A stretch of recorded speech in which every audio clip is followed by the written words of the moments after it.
शांति। प्रातः क्लास चल रहा था 17/8/68। 30वें पेज की मध्यांत में बात चल रही थी।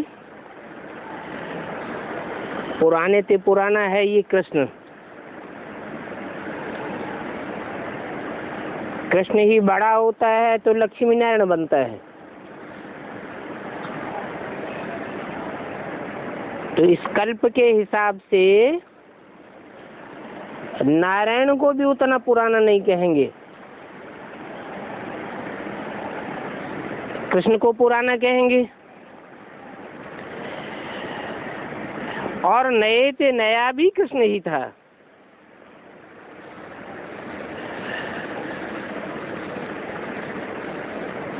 फिर पुराने से पुराना क्यों कहते हैं?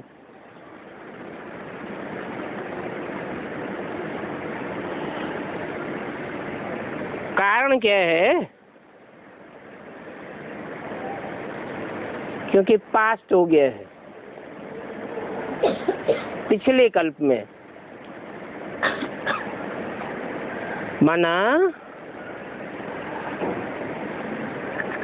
कृष्ण के नाम रूप से पार्ट बजाने वाले दो हो गए।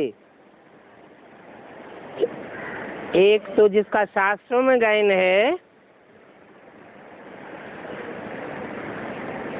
कृष्ण काला कृष्ण गोरा। संगम युग में ही पास्ट कल्प में काला भी था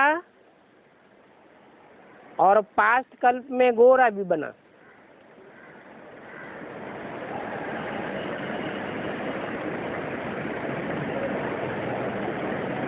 व्यक्तित्व एक ही है। जिसको कहा है next to God is Krishna, next to God Shankar, next to God Prajapita, next to God Narayan. वो हुआ पुराना। फिर इस कल्प में नया कहेंगे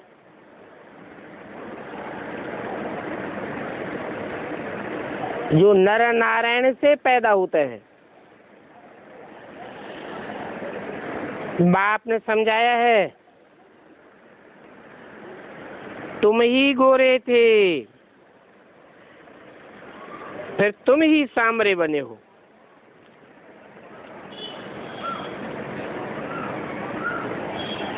कृष्ण न इतना गोरा बनता है और न इतना सांवरा बनता है। जितने तुम गोरे बनते हो और सांवरे बनते हो। सांवरे कृष्ण को भी देख करके बहुत खुश होते हैं।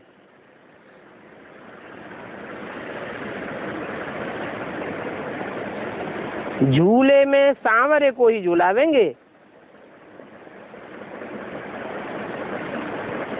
गोरे कृष्ण को झूले में नहीं झुलाते हैं, क्योंकि गोरा होता है सतयुग में और सांवरा होता है पुरानी दुनिया में। जब पुरानी दुनिया में होता है तो पुरुषार्थी जीवन है, पुरुषार्थ की ही सारी बलिहारी है। पुरुषार्थी जीवन में झूलते हुए दिखाया है, क्योंकि झूला कभी ऊंची स्टेज में जाता है और कभी नीची स्टेज में आता है। बाकी उस झूले की बात नहीं है। ये तो ज्ञान का झूला है। उन भक्तों को क्या पता कि गोरा कब था और सांवरा कब था।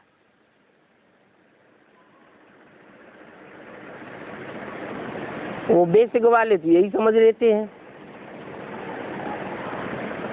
कि इस कलयुग के अंतिम जन्म में काला होता है और सतयुग के आदि में गोरा होता है। परंतु सतयुग के कृष्ण अथवा नारायण की शास्त्रों में कोई महिमा नहीं है,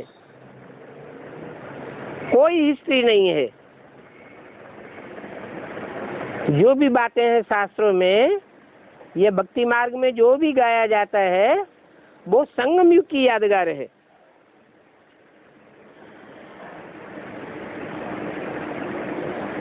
कृष्ण को कितना प्यार करते हैं।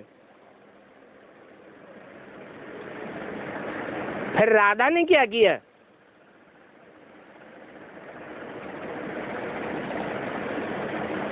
कृष्ण को काला भी दिखाते, गोरा भी दिखाते, राधा को काला क्यों नहीं दिखाते?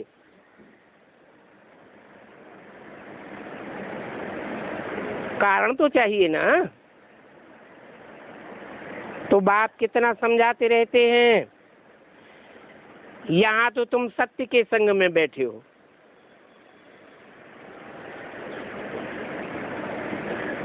सत्य बाप का संग है ना,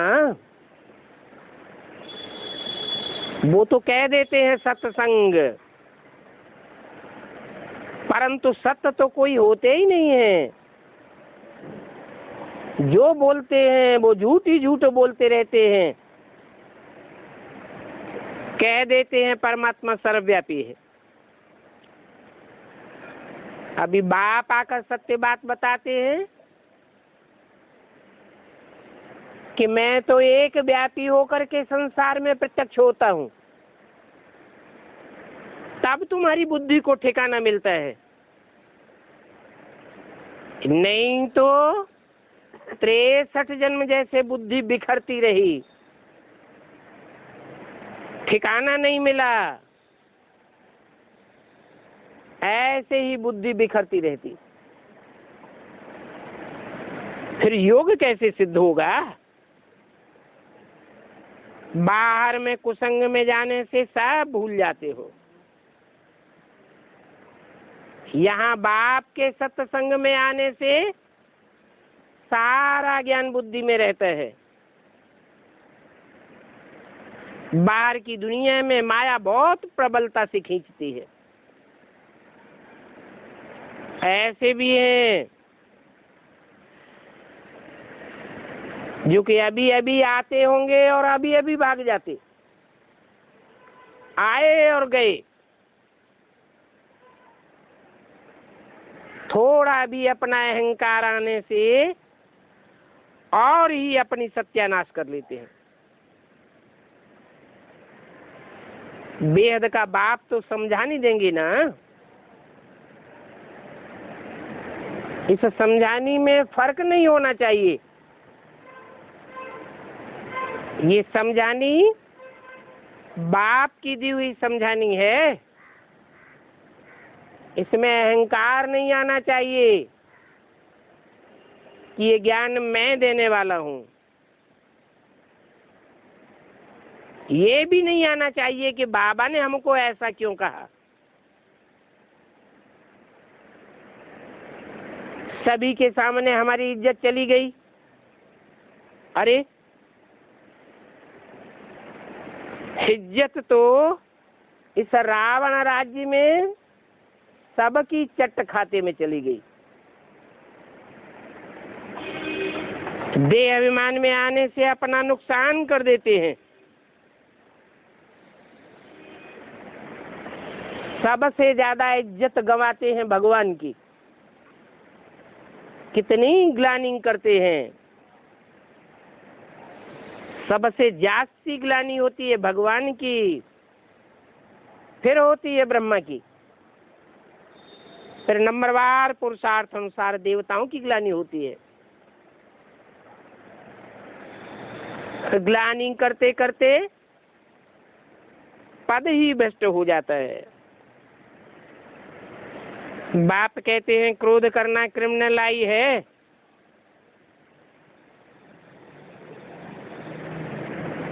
लोभी को भी ऐसे ही कहेंगे। जो आंखों से चीज देखते हैं तो लेने के लिए लोभ आता है। बाप तो आकर के अपना बगीचा देखते हैं, देखते हैं किस किस किस्म के फूल हैं। आगे तो यहाँ से जाकर फिर उस बगीचे को देखते थे।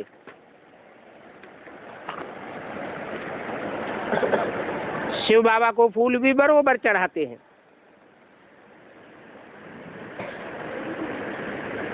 अब फूल तो होते हैं साकार,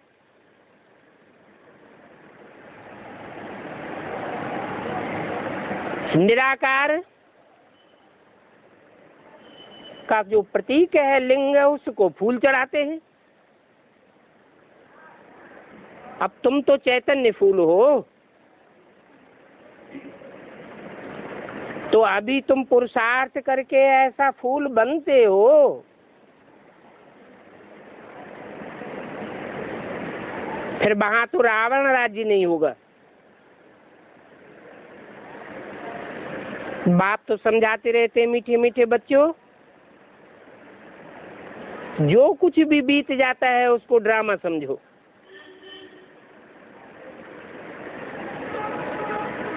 ड्रामा की बात भविष्य के लिए लागू नहीं करना है।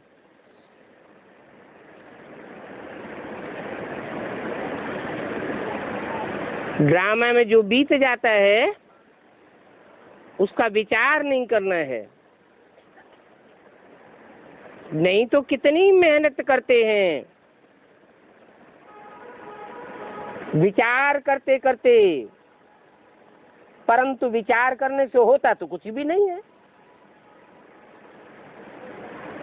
ड्रामा में जो होना होता है वो ही होता है, परंतु ठहरते नहीं हैं। अरे प्रजा भी तो चाहिए ना, थोड़ा भी कोई सुनते हैं तो सुनने मात्र से ही प्रजा में चले जाएंगे। प्रजा बन गई, और प्रजा तो ढेर की ढेर बनती है,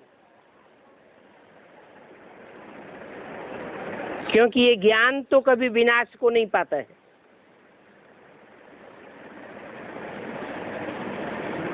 एक बार भी सुनते हैं, बल सुन करके फिर चले जाते हैं। एक बार भी थोड़े समय के लिए निश्चय बैठा तो बाप का बच्चा तो बन ही गया। बाप को रचयिता और बच्चे को प्रजा कहा जाता है। प्रजा का अर्थ ही है प्रकृष्ट रूपेण जायते। जायते अर्थात जन्म लेना, जिसको जन्म देने में प्रकृष्ट रूप से पुरुषार्थ करना पड़ता है। तो थोड़ा भी सुनते हैं, निश्चय बुद्धि बनते हैं, फिर भल चले जाते हैं, तो भी प्रजापद में तो आ ही जाएंगे। एक बार ही सुना हो शिव बाबा है तो भी बस है, प्रजा में तो आ ही जाएंगे। हाँ, ऊंच पद पाने के लिए फिर ठहरना जरूरी है, पुरुषार्थ करना जरूरी है। अभी तुम बच्चे तो आए हो नर से नारायण बनने के लिए, तुम कोई प्रजापद पाने के लिए नहीं आए हो। तो पूरा पुरुषार्थ करो। कैसा पूरा पुरुषार्थ? नर से नारायण बनने का पुरुषार्थ करो। नर से प्रिंस बनने का पुरुषार्थ भी पूरा पुरुषार्थ नहीं कहेंगे, अधूरा पुरुषार्थ है, अधूरी पढ़ाई है। ये सब बातें अंदर में याद आनी चाहिए। हम जिस राज्य में थे कल पहले, अभी फिर से हम आ रहे हैं, वहां परम अपार सुख होंगे, और यहाँ तो इस दुनिया में अपरम अपार दुख हैं। तो अपरम अपार सुखों की दुनिया में जाने के लिए पूरा पुरुषार्थ करना चाहिए। सर्विस तो बिल्कुल एक्यूरेट हो रही है, पाई का भी फर्क नहीं पड़ सकता। अच्छा, साहब के साहबजादों प्रति नंबरवार याद प्यार, गुड मॉर्निंग और नमस्ते। रात्रि क्लास है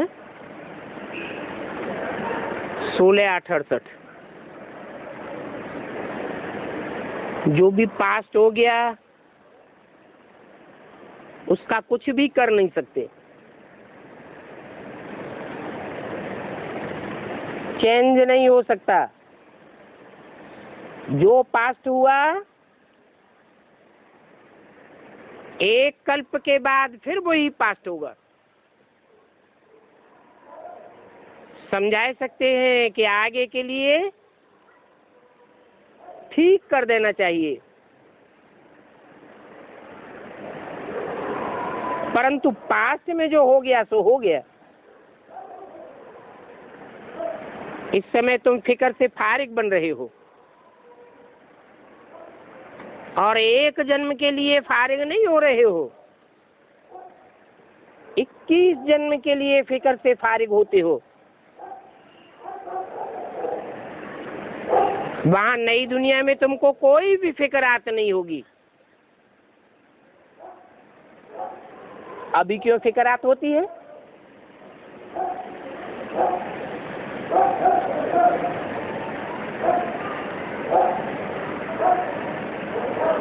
अभी इसलिए फिक्रात होती है कि घड़ी घड़ी देहवान आता है।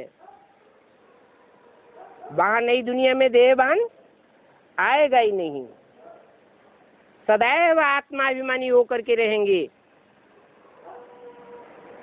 अभी तुम आत्माभिमानी बनना सीख रहे हो, फिर भी कहेंगे जो बीता सो ड्रामा। हमने पूरा पुरुषार्थ नहीं किया, टाइम वेस्ट हो गया, तो पास्ट का फिक्र नहीं करना चाहिए। वर्तमान को सुधारना है। कोई भी पास्ट में नुकसान हो गया तो ड्रामा, फिक्रात नहीं करना चाहिए। ड्रामा कल्याणकारी है या कल्याणकारी? ड्रामा तो कल्याणकारी है। जैसे शिव बाबा कल्याणकारी है, वैसे ड्रामा भी कल्याणकारी है, और कल्याणकारी ड्रामा में हमारा पार्ट भी है, कल्याणकारी है। इसलिए जो भी पास्ट हो गया, अगर समझते हैं कि कुछ खराब हो गया, नुकसान हो गया, तो भी समझना चाहिए कि ड्रामा कल्याणकारी है।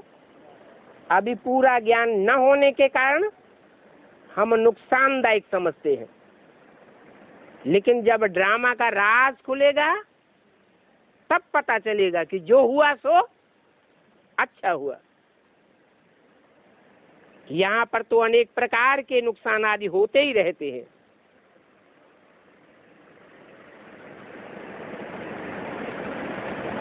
क्योंकि कर्मातीत अवस्था कोई की भी नहीं हुई है। कर्मातीत अवस्था हो जाएगी, फिर कोई भी प्रकार का नुकसान तुम्हारे सामने महसूस नहीं होगा। अभी तुम बच्चे पुरुषार्थ कर रहे हो कि कोई भी बात का हमको फिक्र नहीं हो। हाँ, समय बाकी थोड़ा है, और जो थोड़ा समय है वो भी जल्दी जल्दी बीतता जाता है। टाइम जल्दी जल्दी पास हो रहा है या देर से पास हो रहा है? अभी टाइम जल्दी जल्दी पास हो रहा है। आगे चल के दुखों के पहाड़ गिरने वाले हैं, तब टाइम जल्दी जल्दी पास होगा या देर लगेगी? है? दुख का समय बीतने में बहुत लंबा टाइम लगता है और सुख का टाइम बीतने में बहुत थोड़ा टाइम लगता है। तो जल्दी जल्दी अभी टाइम पास होता जाता है। बाप तुम बच्चों को धैर्य देते हैं,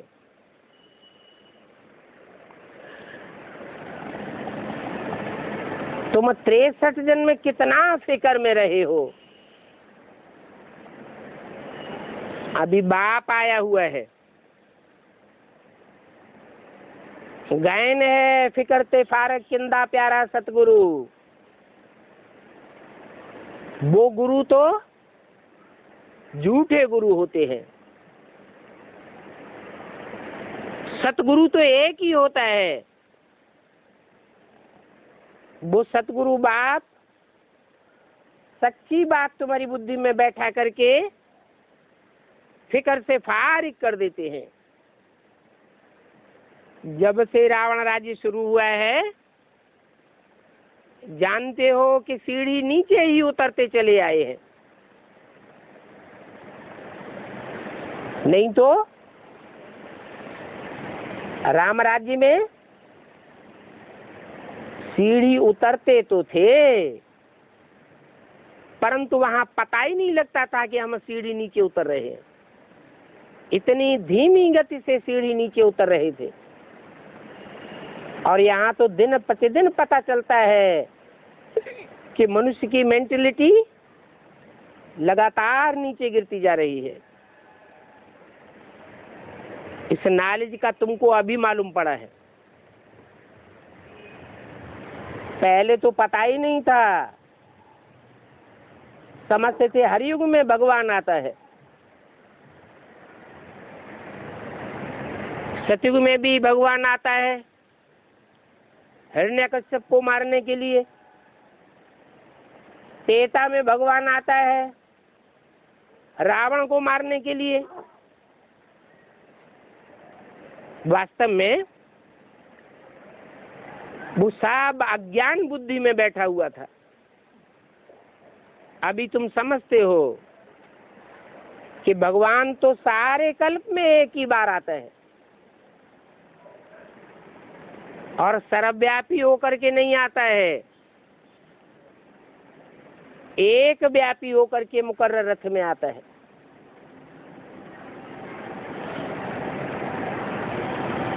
तो असली ज्ञान का पता तुमको अब पड़ा है, असली जानकारी अब हुई है। अभी तुम जितना होशियार होते जाओगे उतना ही तुम्हारा झाड़ वृद्धि को पाता जाएगा।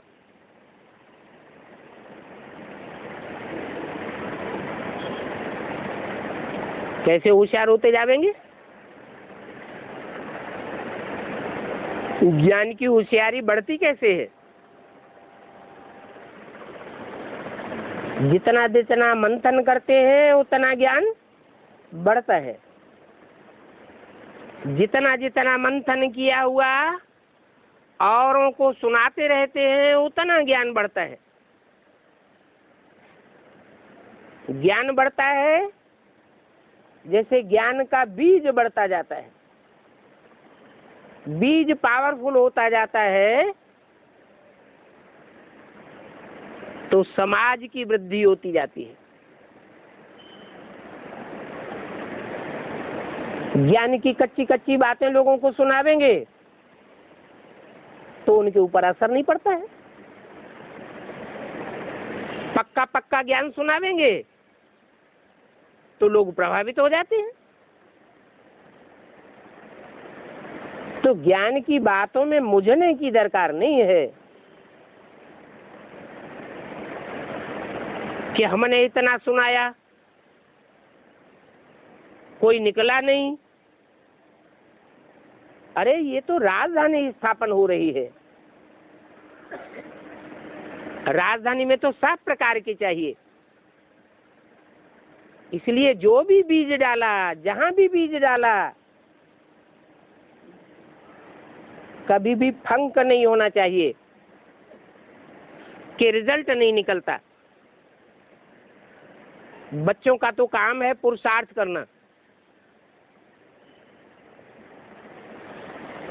जितना जितना पुरुषार्थ करते जावेंगे उतना उतना तुम्हारा पद ऊंच बनता जाएगा।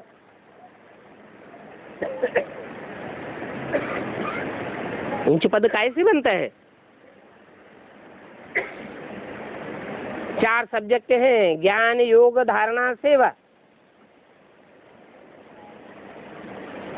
कैसे ऊंच पद बनता है? ऊंच पद बनने का कैलकुलेशन कैसे होगा कि माला में हमारा ऊंचा नंबर होगा या नीचा नंबर होगा, कैसे पता चलेगा? लोग कैसे मानेंगे? कोई तो तरीका होगा।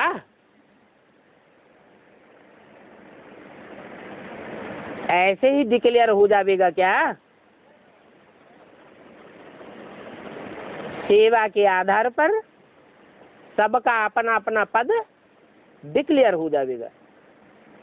जिसने जितनी सेवा की और जैसी सेवा की उतना पद बनेगा। इस समय ऊंच बनेंगे तो जन्म जन्मांतर, कल्प कल्पांतर ऊंचे बन जाएंगे।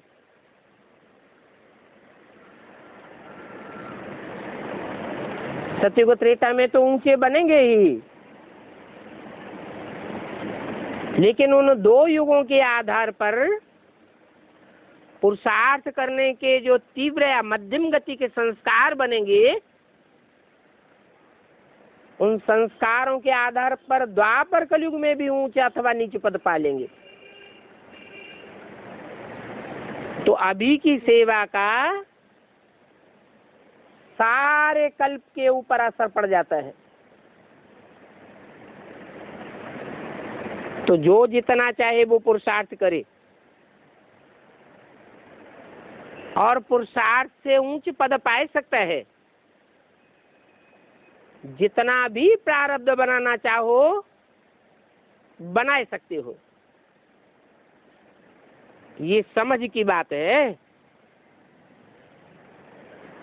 एक तो बाप को बहुत याद करना है। बहुत याद कैसे आवेगी?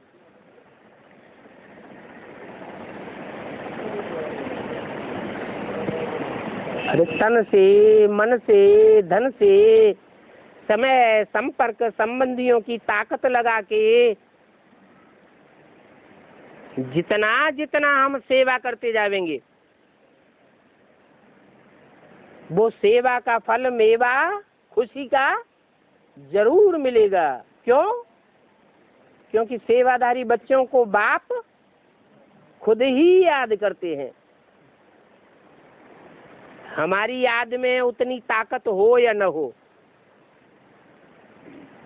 लेकिन बाप की याद में तो बहुत ताकत है। तो बाप जिन बच्चों को याद करेगा, जिन बच्चों से कनेक्शन जोड़ेगा, तो कनेक्शन तो झट जुड़ जाएगा।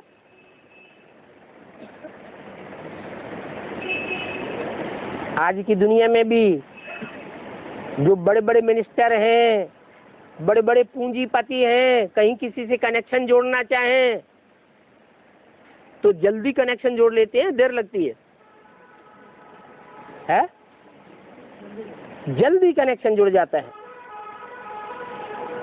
शक्ति की बात है, उनकी है लौकिक शक्ति और बाप की है अलौकिक शक्ति।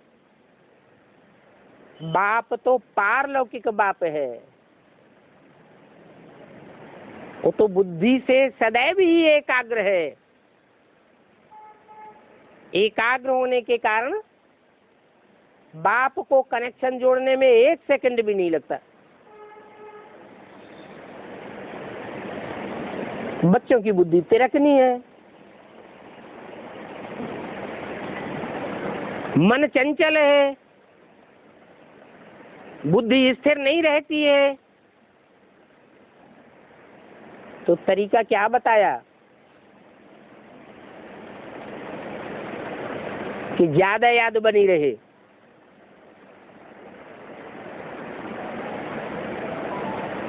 सेवा। जितनी सेवा करेंगे, जहां हमारा तन होगा वहां हमारा मन होगा, बुद्धि जाएगी, बुद्धि योग लगेगा। जहां हमारा धन होगा वहां हमारा मन होगा। धन की ताकत जहां हम लगाएंगे ईश्वरीय सेवा में, तो मन ईश्वर जरूर खींच लेगा। तो चाहे तन हो, चाहे मन हो, चाहे धन हो, चाहे समय की ताकत हो।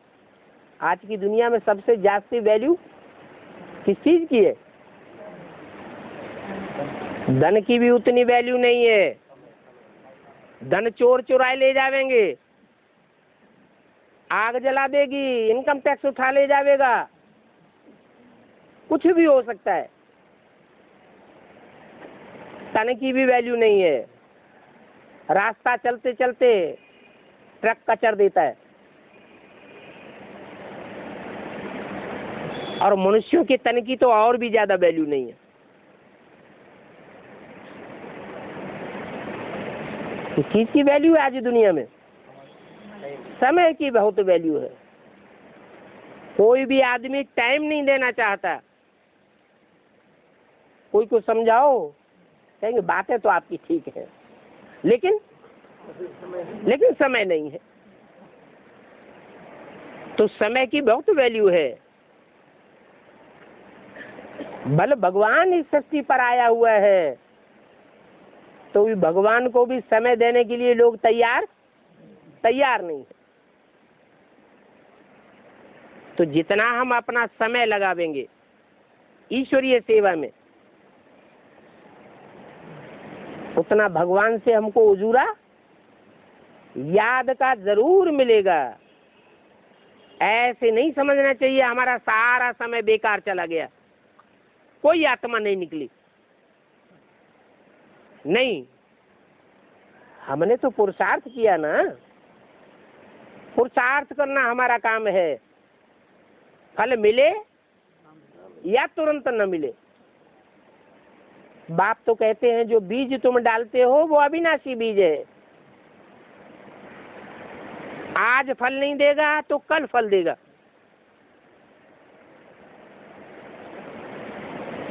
बीज पथरीली धरनी में डाला जाता है, फल जल्दी नहीं निकलेगा। लेकिन वो पत्थर, वो पहाड़ भी कभी टूटेगा या नहीं टूटेगा? टूटेगा तो मिट्टी बनेगा। बीज का तो कभी विनाश होता नहीं। इसलिए ये नहीं सोचना चाहिए कि पास्ट में हमने इतना प्रयत्न किया, इतना पुरुषार्थ किया, हमारा सब बेकार चला गया। नहीं, प्रारब्ध तो बनती ही है। तो एक तो बहुत बाप को याद करना है। भक्ति मार्ग में भी याद करते थे और यहाँ भी बहुत याद करना है। अंतर क्या है? भक्ति मार्ग में भी भगवान को याद करते थे, यहाँ भी भगवान को याद करते हैं। क्या अंतर है?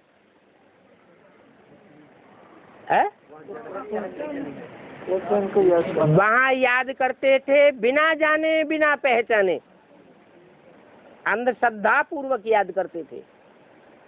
और अभी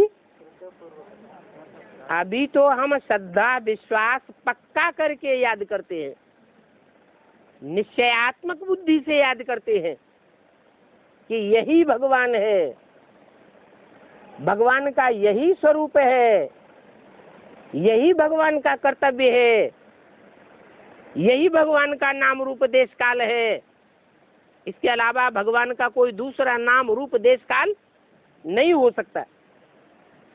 हमने असलियत में भगवान को पहचाना है, दुनिया में और कोई भी ऐसे भगवान को नहीं पहचान सकते जितनी गहराई से हमने जाना है। तो भक्ति की याद में और अभी की याद में जमीन आसमान का फर्क हो जाता है। सोचना चाहिए कि भक्ति में हम कैसे याद करते थे। कहते थे भगवान जब आप आवेंगे तो हम आपके ही बनेंगे। 63 जन्म अंजाम किया ना, अभी बाप आया हुआ है तो क्या करना चाहिए? जो अंजाम किया है वो पूरा करना चाहिए ना। भक्ति में कितना गाते रहे, मेरा तो एक गिरधर गोपाल दूसरा न कोई। ये किसने कहा? आत्मा ने ही तो कहा कि मेरा तो एक ही भगवान है, सदाकाल का सहाय एक ही है। तो जब भी किसी को समझाते हो तो पहले पहले ये बात बताओ कि हम सब आत्माएं भाई भाई हैं। हम शरीर नहीं है, देह की दृष्टि से भाई भाई नहीं है। देह की दृष्टि से देखेंगे तो कोई किसी का बाप है, कोई किसी का पुत्र है, कोई किसी की बहन है, कोई किसी का भाई है। ढेर के ढेर संबंध बन जाते हैं देह की दृष्टि से देखने से। अगर आत्मिक रूप में देखेंगे तो हम भी ज्योति बिंदु आत्मा, ये भी ज्योति बिंदु आत्मा, वो भी ज्योति बिंदु आत्मा। आत्मा आत्मा सब आपस में भाई भाई हो जाते हैं, एक बाप के बच्चे हैं। परंतु भक्ति मार्ग में इन बातों का कोई को पता नहीं था, अभी पता पड़ा है। अभी पता पड़ा है तो अभी हमें मालूम पड़ गया कि हमारा बाप भी एक ही है, अनेक बाप नहीं है। बल हम अब तक क्रिश्चियन धर्म थे, मुस्लिम धर्म के थे, बौद्धी धर्म के थे, परंतु अभी तो हमको पता चल गया है कि हम बौद्धी नहीं है, क्रिश्चियन नहीं है, इस्लामी नहीं है। हमारे बाप अलग अलग धर्म पिताएं नहीं है। इब्राहिम हमारा धर्म पिता नहीं, क्राइस्ट हमारा धर्म पिता नहीं, बुद्ध हमारा बाप नहीं। हम आत्मा हैं तो हमारा बाप कौन है? एक ही परम पिता परमात्मा हम सब का बाप है। तो देखो आत्मिक दृष्टि से देखने में कितना फर्क पड़ जाता है। वो सब हैं देह के धर्म, हम बौद्धी हैं, हम क्रिश्चियन हैं, हम इस्लामी हैं, मुस्लिम हैं। वो दैहिक धर्म है और हमारा आत्मिक धर्म है, स्वधर्म है, स्वमाने आत्मा। हम स्वधर्मी हैं और बाकी सब परधर्मी है।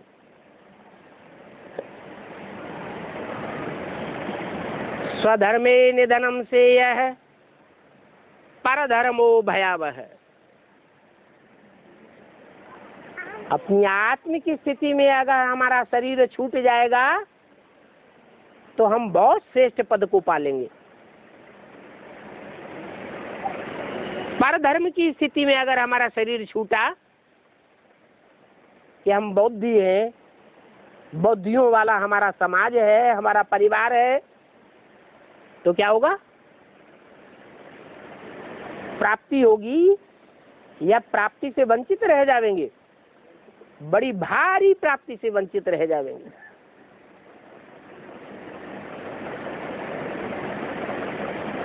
तो बेहद के बाप से हम बेहद के बच्चों को वर्षा मिलना है। बाप बेहद का है तो वर्षा भी बेहद का है।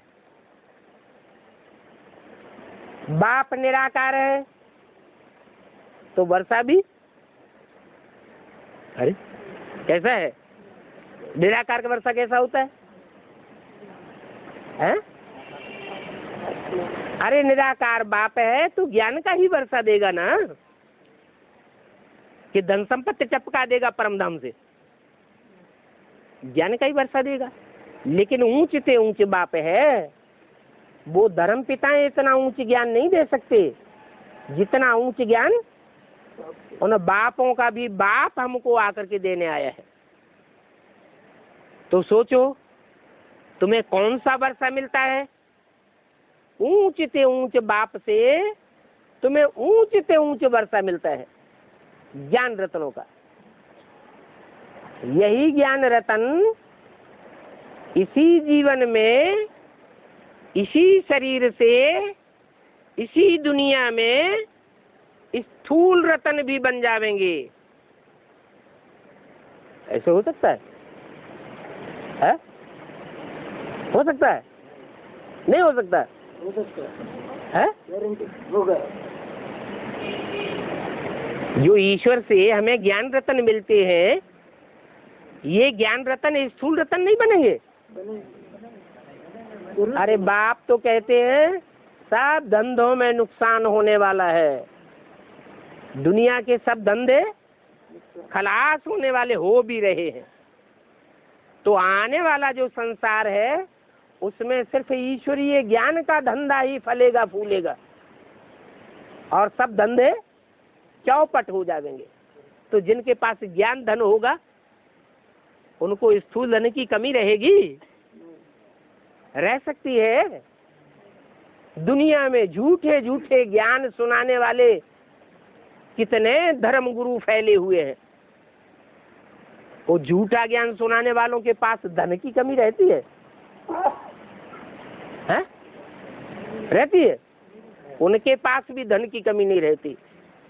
और हमारे पास तो सत्य बाप के सच्चे ज्ञान रतन है, तो इनकी तो दुनिया में कितनी वैल्यू हो जाएगी। अंदर में सोचना चाहिए। बेहद के बाप से हमको बेहद के रत्नों का वर्षा मिलता है, फिर सुख और शांति का भी वर्षा मिलता है। तुम जानते हो पहले हम सुखधाम में थे,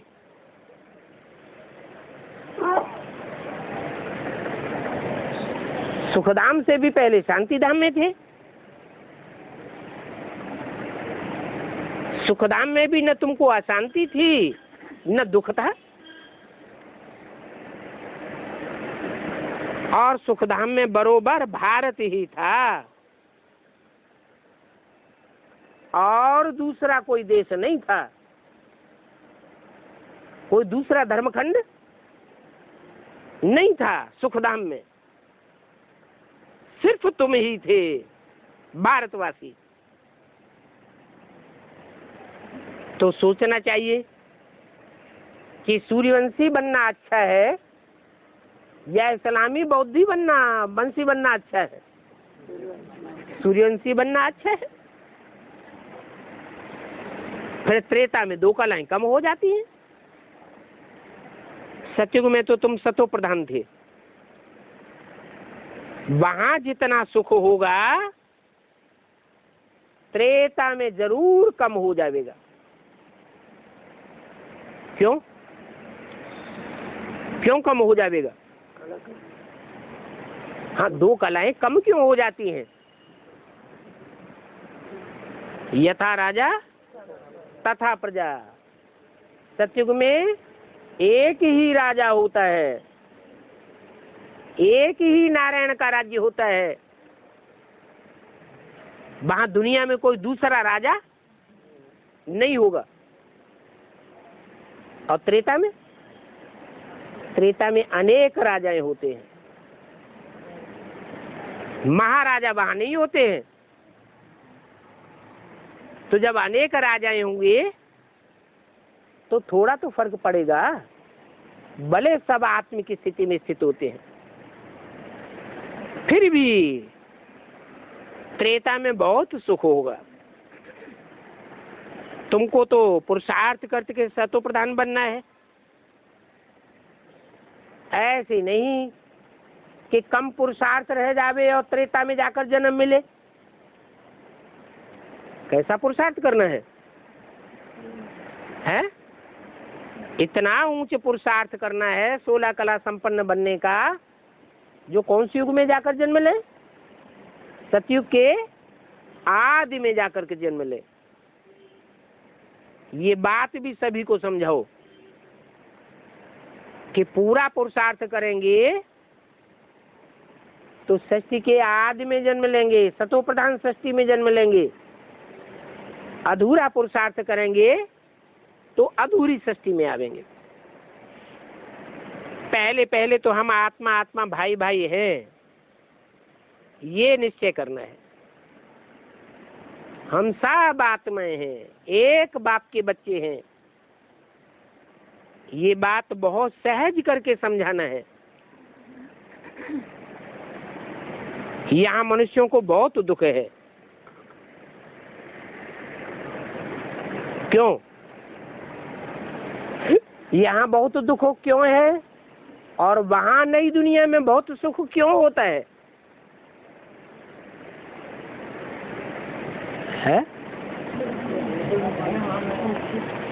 यहाँ पर धर्म में है और वहां स्वधर्म में है। स्व माने आत्मा। जो अपने होते हैं वो सुख देते हैं, पराये होते हैं तो दुख देंगे।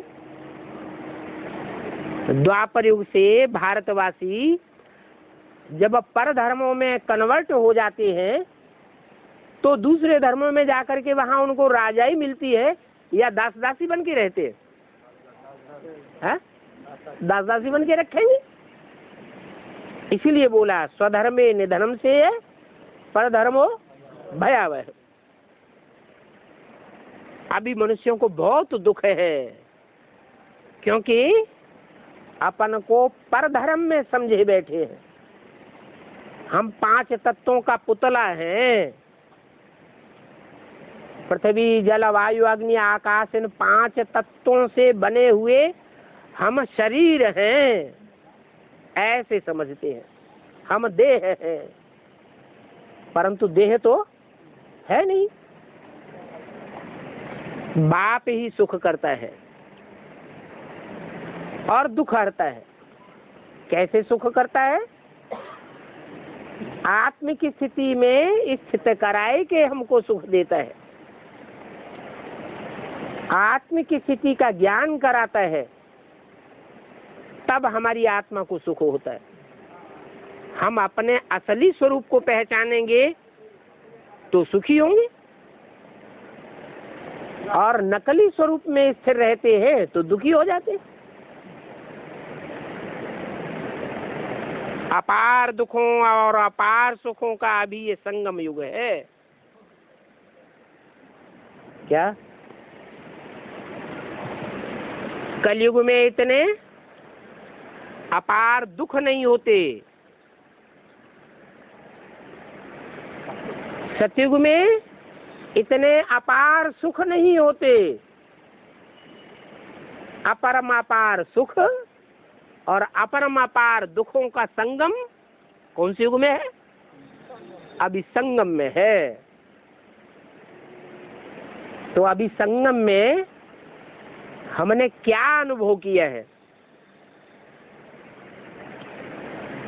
दुखों का अनुभव किया है, सुखों का अनुभव किया है, अपार दुखों का अनुभव किया है, अपार सुखों का अनुभव किया है, या पूरे ही अनुभवी बन चुके हैं? सब कुछ अनुभव किया है? अपरम अपार दुखों का अनुभव किया है? अपन से पूछे,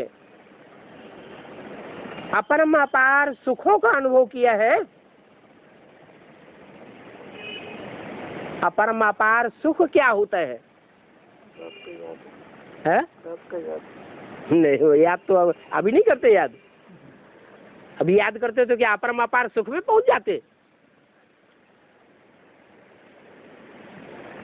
अपरम अपार सुख है अतीन्द्रिय सुख, जो एक बार शुरू हो जाएगा फिर खत्म होने वाला, छूटने वाला नहीं है।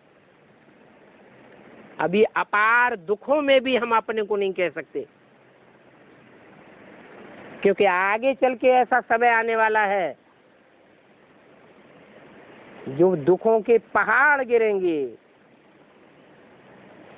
माया दुखों के पहाड़ गिरावेगी।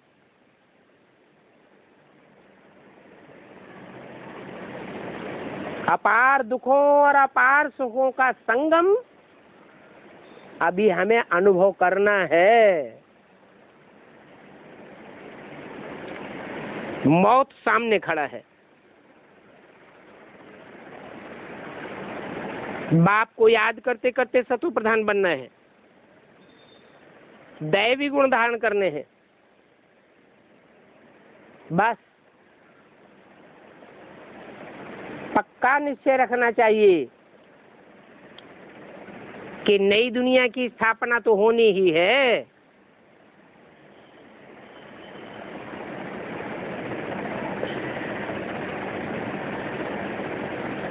आज बॉम्बे की टैप जिसमें कि कुमारका का भाषण भरा हुआ था,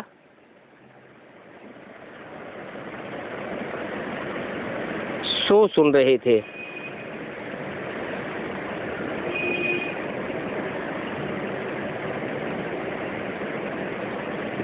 तुम माताओं को तो अब बोलबाला होना ही है।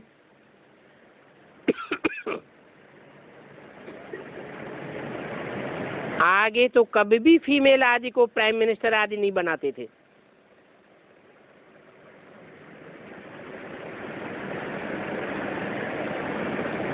पहले बनाते थे? है? नहीं बनाते थे। अभी संगम युग में बाप आकर के कन्याओं माताओं का मर्तबा बढ़ाते हैं तो दुनिया वाले भी फॉलो कर रहे हैं। अभी तो देखो प्रेसिडेंट आदि भी बनाते रहते हैं।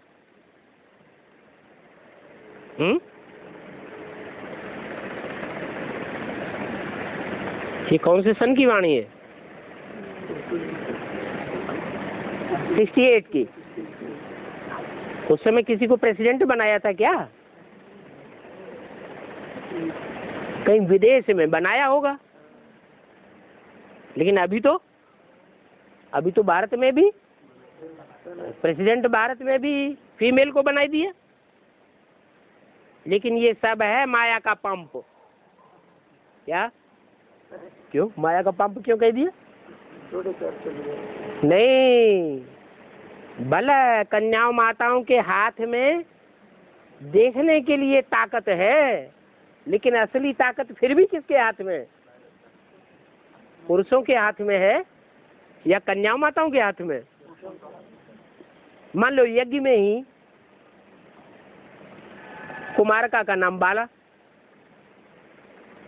लेकिन कुमारका की बात चलती थी या कोई पांडवों के हाथ में सारी ताकत थी? उस समय भी पांडवों के हाथ में ताकत थी। जैसे कलकत्ते के भाई रविंद्र भाई कंपिल में एडवांस कोर्स लेकर के गए और सीधे कुमारका दादी के पास पहुंचे। दादी, ये तो बहुत भारी परिवर्तन हो रहा है। आपको ध्यान देना चाहिए, सारी बातें सच्ची हैं। आपके पास जवाब हो तो बताओ। कुछ करिए दादी, परिवर्तन तो करना ही पड़ेगा, नहीं तो अपने आप परिवर्तन हो जाएगा। बहुत थू थू थैया होने वाली है। दादी कहती हैं जगदीश भाई से बात करो। इसे क्या साबित हुआ? सारी सत्ता पुरुषों के हाथ में रहती है, सिर्फ दिखावा के लिए कन्या माताओं को आगे किया हुआ है।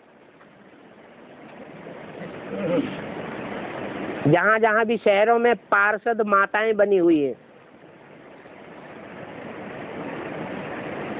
नगर पालिका वगैरह में, टाउन एरिया में जहां कहीं भी मेंबर बनती हैं माताएं या प्रेसिडेंट भी बनती हैं, मैं तो सत्ता उनके पतियों के हाथ में होती है, वो सिर्फ रबर स्टाम्प बन करके रह जाती है। तो इसे माया का पंप एंड शो नहीं कहेंगे तो क्या कहेंगे? ये सब माया का दिखावा है, दिखावटी गवर्नमेंट है। देखने के लिए गवर्नर भी फीमेल्स होती है। तुम बच्चे जानते हो कि अभी तो तुम्हारी अपनी राजधानी स्थापन होनी है, जहां मेल और फीमेल दोनों के हाथ में सत्ता होगी, दोनों साथ ही साथ राज्य करेंगे और दोनों ही एक दूसरे को रिगार्ड देंगे। जब तुम्हारी स्थापना का काम पूरा हो तब लड़ाई भी शुरू हो। अभी तो देरी है। किस बात में है? नई दुनिया की राजधानी स्थापन होने में देरी है। दिन प्रतिदिन नए नए पॉइंट्स भी निकलते रहते हैं। बाबा ने बताया है दुखधाम का दुख और सुखधाम के सुख ये सब एक दिन छपावेंगे। अपार दुखों की लिस्ट भी छपावेंगे, अपार सुखों की लिस्ट भी छपावेंगे। अभी अपार सुख नहीं है, फिर रिपीट जरूर करेंगे। जो शास्त्रों में गायन है, हिंदुओं के शास्त्रों में भी गायन है, अंग्रेजों के शास्त्रों में भी गायन है और मुसलमानों के शास्त्रों में भी गायन है। अपार सुखों की दुनिया का क्या गायन है?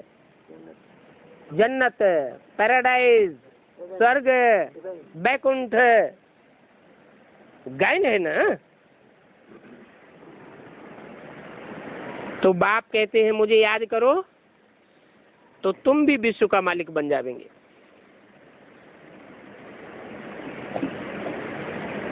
बच्चों को बड़ी बड़ी सभाओं में भाषण करने की हिम्मत चाहिए।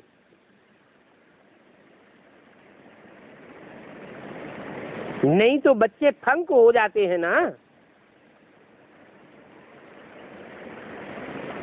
2-5 बच्चे ऐसे हैं जो कि बड़ी बड़ी सभाओं में भाषण कर सकते हैं। आपस में समझते तो है ना कि फलाने फलाने हमसे होशियार हैं, हम तो इतना भाषण नहीं कर सकते हैं।